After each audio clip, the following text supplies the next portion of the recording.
Oppenheimer. It's about the career of J. Robert Oppenheimer, who oversaw the Los Alamos division of the Manhattan Project, which brought the first atomic bomb into existence.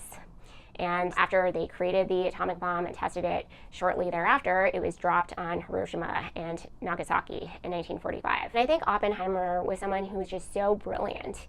And he was just totally caught up in the innovation and the technology and the breakthroughs that they were having and kind of pushing the limits of what human beings were capable of, that he didn't fully grasp the implications of what it would mean when this atomic bomb was unleashed and what it would mean for the people on the ground who were experiencing it, and also what it meant for humanity now that he was going to be ushering us into this new era, the atomic age, where we now have the ability to destroy ourselves.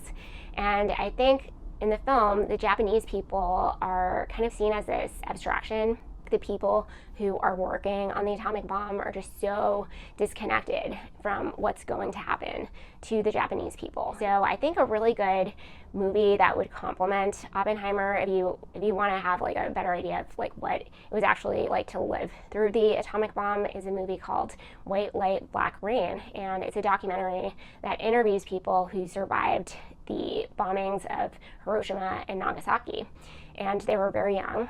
And they talk about the things that they saw. Like, they saw people with their eyeballs coming out of their sockets. They saw people flying across the room, people with skin hanging off of them. And they themselves experienced horrible burns and disfigurement. Many of them lost, their families, in some cases, like their entire family. So it basically like ruined their lives. And I think that if we're okay with this idea of taxpayer money being sent overseas to bomb other countries, we should be willing to see the effects of that and to bear witness to what those people are going through, and be willing to look at the footage of children being pulled out of the rubble, in the case of Gaza, because otherwise we ourselves aren't going to fully grasp the implications of what these wars actually mean. And I think a lot of people are ambivalent about what happened in terms of the bombing of Hiroshima and Nagasaki.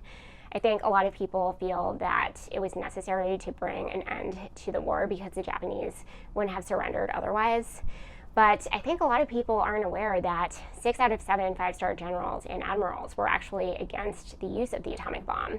General Dwight Eisenhower, later president, said Japan was already defeated and that dropping the bomb was completely unnecessary, and he wasn't alone in his opposition to that. In fact, a post-war panel of 1,000 experts, including surviving Japanese leaders, concluded Japan would have surrendered even if the atomic bombs had not been dropped. My intuitive sense is that it was really more about showing the world what the US had created, what we were capable of, and kind of showing everyone who was boss. By the way, in the lead up to the bombing of Hiroshima and Nagasaki, the Japanese were constantly depicted in a dehumanizing way in the Western press and in cartoons. So I think there was kind of this racist perspective towards Japanese people that enabled Americans to kind of emotionally distance themselves from what was about to happen to them. And what I took from this film was that our wisdom has not kept pace with our ability to have these technological breakthroughs and innovations, and we're now at the point where we have the ability to destroy ourselves. And I think that we need to cultivate wisdom. We need to cultivate compassion for each other. We need to stop otherizing one another, because the reality is that we're all connected, and what we do to each other, we do to ourselves.